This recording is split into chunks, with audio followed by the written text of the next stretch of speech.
Peuple du Seigneur, enfants de Dieu, bien-aimés frères et sœurs, que le Seigneur vous bénisse.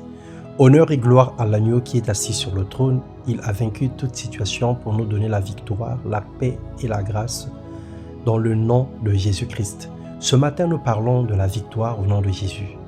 Romains 8, le verset 1 et 2, la Bible déclare « Il n'y a donc maintenant aucune condamnation pour ceux qui sont en Jésus-Christ. » Dieu déclare que le bonheur et la grâce t'accompagneront tous les jours de ta vie et tu habiteras dans la maison de l'Éternel jusqu'à la fin de tes jours. Psaume 23, le verset 6.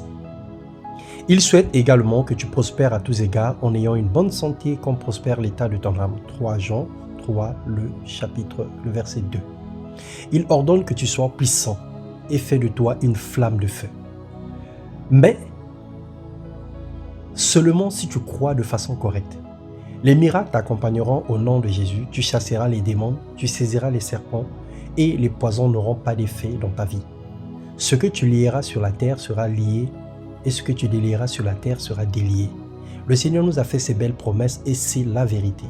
Et le Seigneur dit encore que si vous avez la foi comme un grain de sénévé, vous diriez à ce sycomore, déracine-toi et plante-toi dans la mer, il vous obéira. La foi en Jésus nous donne accès à une puissance illimitée pour appeler à l'existence les choses invisibles. La foi est l'arme la plus puissante qui nous permet d'accéder aux choses que l'œil humain ne peut voir, que l'intelligence humaine ne peut comprendre. Tous les enfants de Dieu ont de la puissance, mais ne savent comment l'utiliser. Tout disciple est puissant, mais le péché freine parfois la force du chrétien. Tout chrétien a le pouvoir, mais se sous-estime très souvent.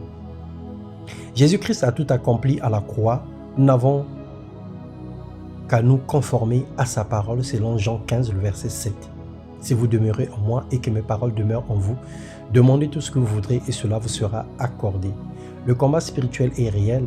Nous n'ignorons pas les attaques de Satan, mais sachons également que Christ nous a dotés du pouvoir et d'autorité pour lutter et faire la guerre contre tout lien maléfique.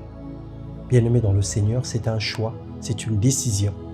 Alors aujourd'hui, il y a une personne qui marche dans la volonté du Père, il y a une personne qui fait la volonté de Dieu, qui marche en nouveauté de vie, qui a cru et qui a donné sa vie en Jésus-Christ et qui ne soit capable de chasser un esprit qui vient le tourmenter. Cette personne, il faille regarder sa vie de façon vraiment microscopiquement spirituelle. Parce que le pouvoir nous a été donné et Christ en nous l'espérance de la gloire. Bien-aimé, n'aie pas peur de ce qui t'arrive, n'aie pas peur de ce qui t'entoure, parce que le diable est le premier ennemi de toutes les personnes qui confessent le nom de Jésus-Christ. Sois